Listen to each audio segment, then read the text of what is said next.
wellness adventurist. Welcome back to another episode of the Wellness Inspired Podcast, a place where you can find inspiration, motivation, and empowerment in the pursuit of a wellness lifestyle. I'm your host, Sheri Davidson. I'm a wellness coach, acupuncturist, trail runner, and former interior designer in Houston, Texas. And I am deeply passionate about health and well-being. But what I'm most passionate about is exploring how to turn wellness inspiration into a habit that actually sticks. On this podcast, I share real stories, practical tools, and honest conversations with other wellness thinkers so we can all learn, adapt, and find what really works in real life. And as always, I'm here with my co-host, Finn.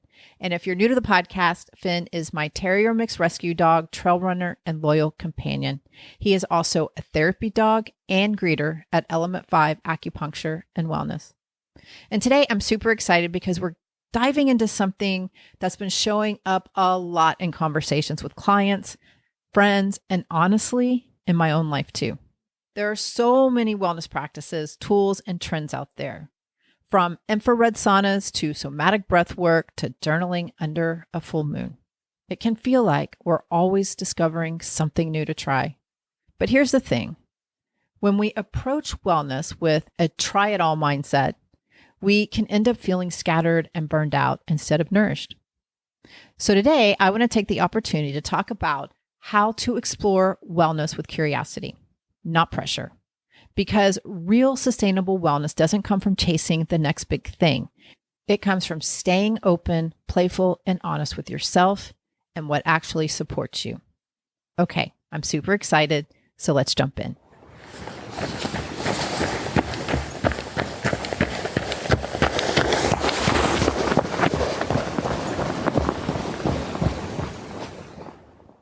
Ever feel like you're doing all the things, the supplements, the meditations, the podcast, and the workouts, and still wondering, why isn't it working? Well, you're not alone. So many of my patients and clients come to me exhausted, not from a lack of effort, no, but from trying too hard to get wellness right. They've read books, joined programs, tried retreats, downloaded apps, and somehow they're still stuck. What if the answer isn't doing more, but doing less with more curiosity? And that's what we're going to talk about today. So let's just get right to the problem and let's talk about the overwhelm. When we scroll through social media or talk to our wellness-minded friends, there's always a new practice to try, a new product to buy, a new modality to explore. And it's not that those things are bad. Some of them are incredible. But when we start chasing them all at once, it gets exhausting. We start to feel like we have to do everything to feel good. Like if we're not cold plunging, dry brushing, meditating, stretching, supplementing, and manifesting before breakfast, we're falling behind. Sound familiar? So what I have learned, and I'm still learning, is that more isn't always better. What matters more than the modality itself is the intention and energy we bring to it. Are we trying it because we're curious or because we feel like we should? So I want to share a personal story with you. So I just want to give you a recent example. I went to an event, it wasn't too long ago, and I didn't know ahead of time, but at the end of each day, there was a sound bath session. And I was familiar with the concept, but I had never actually experienced one. And honestly, I had no expectations. I was there for the event, but I thought, why not? Why not drop into surrender and see what it's all about? I didn't go in thinking it would change my life or become a weekly ritual. I just showed up with curiosity, open and attached, and wondering, how is this going to go? How might I feel when I'm done? And you know what? It was beautiful. It was relaxing in a way that I didn't expect. It gave me a deep sense of stillness, the kind that doesn't shout, but gently settles in. And here's the part that really surprised me. I went into the experience with a question in my heart. I had a really big decision to make, really, really big, one that I was terrified to make, but I wanted to make it, and I was looking for answers. And During the sound bath, I had a vision of going on a great adventure. I was standing at the edge of infinite possibilities. There would be risk, of course, and the familiar would dissolve into the unfamiliar. But there would also be excitement, wonder, and growth.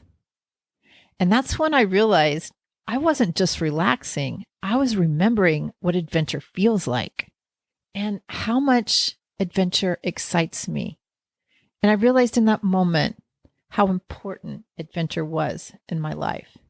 Not only did I realize how important adventure was in my life, but I realized how powerful an adventurous mindset can be.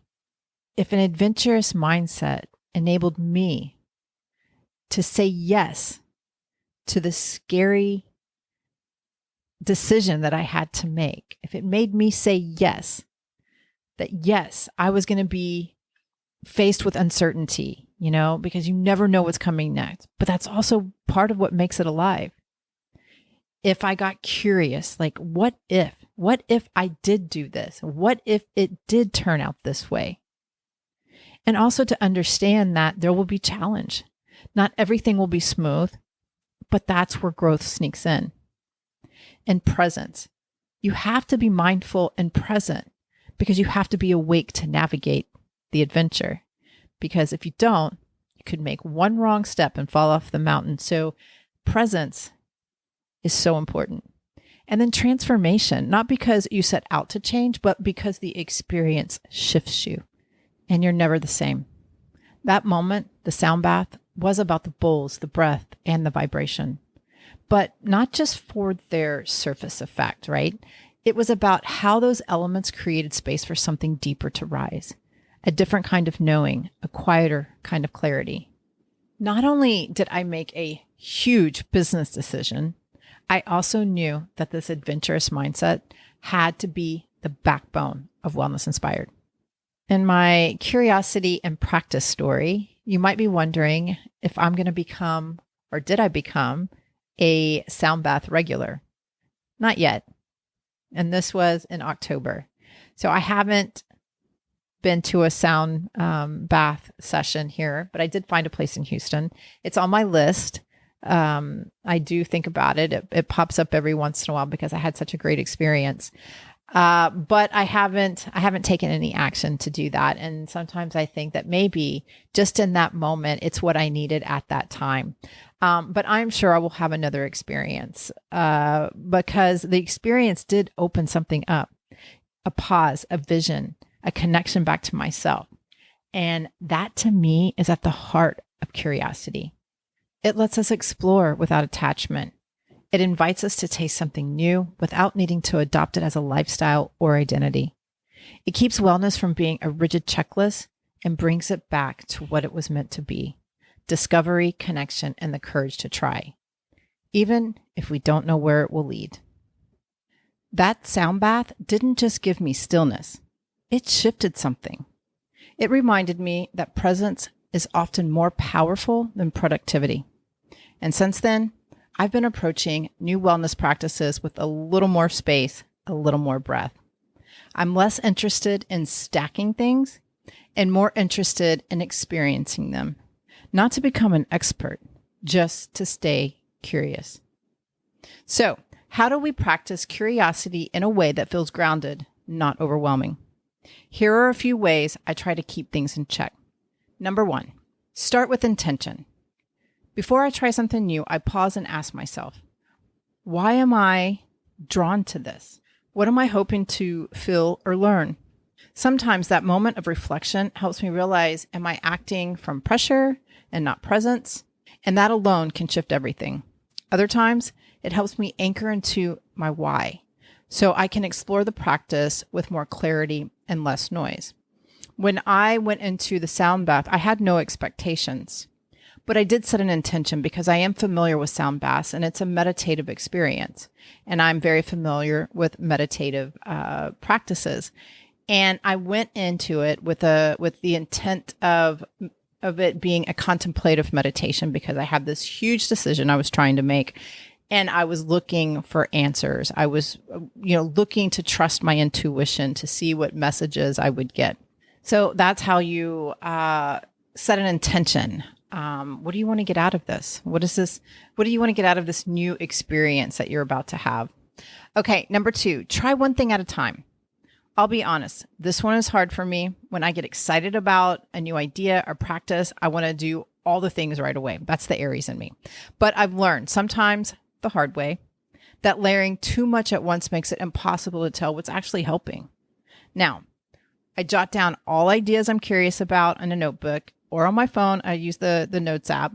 It's almost like a wellness to try list. That way I don't lose the spark of excitement, but I also give each new thing the space it deserves. So the sound bath that I found here in Houston, the sound bath studio, is on my list to try. And I will make it there. Okay, number 3, stay in observation mode. When I try something new, I try to be the observer, not the fixer. I'll ask, how did this make me feel? And what did I notice in my body, my mood, my energy? That simple shift from trying to get it right to just noticing makes things feel a lot lighter. Remember, there is no place for perfection here. Okay, number 4, release the need to stick with it. This was a big one for me. I used to think that if I didn't turn a new practice into a habit, I'd failed. Now I know trying and letting go can be just as valuable as sticking with something. Not everything is meant to stay. Some practices serve you in a season and then fade, and that's okay. Okay, number 5, the last one is to reflect. Whether it's a journal entry or just a moment of stillness while walking Finn, I try to check in. Did this nourish me? Do I want more of it? Or was once enough? Reflections help me make decisions from a place of wisdom instead of FOMO. We all know the fear of missing out. I am, in my Aries way, very much like that. But reflection brings me back to my path and not someone else's checklist. Okay, again, there is no failure, just information about yourself. We're going to wrap it up here. I'm going to end it with a summary thought that today's reminder is simple. Wellness doesn't have to be all or nothing. You don't have to try everything to feel like you're doing it right. When you approach wellness with curiosity, not urgency, it becomes something that's fun, sustainable, and uniquely yours. Okay, well, I'd love to hear what you're exploring right now. What's one thing you're curious about?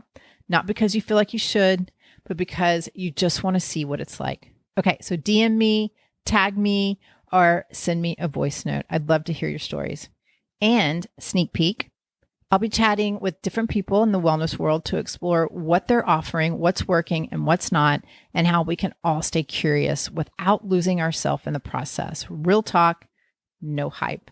I've interviewed people in the past and I kind of haven't been doing it as much lately. And I really want to get back into it and just be curious, explore, and discover what's out there in hopes for transformation, right? So until next time, stay curious, stay inspired, and keep exploring your way toward a healthier, more adventurous life.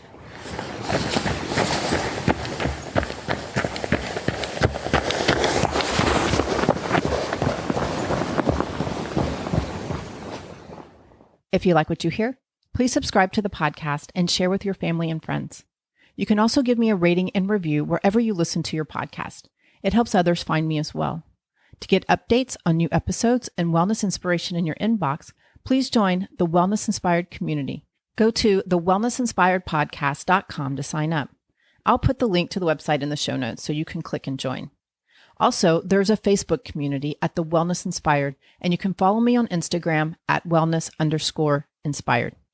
If you're in the Houston area or just visiting and interested in our services, acupuncture, herbal medicine, cupping, zen shiatsu, or dry needling therapy, contact us. You can find out more on our website at element5om.com. That's element5om.com. And again, I'll put the link in the show notes. If you're interested in health and wellness coaching, we can connect in the clinic or on Zoom. Reach out to us and we'll get you on the schedule. And as always, I would love to hear your feedback. I am dedicated to bringing you great content that is inspiring and informative with an artsy, fun, edgy spin. Thank you so much for listening. We'll meet here again next time. And remember, never stop exploring, learning, loving, and being you. Bye.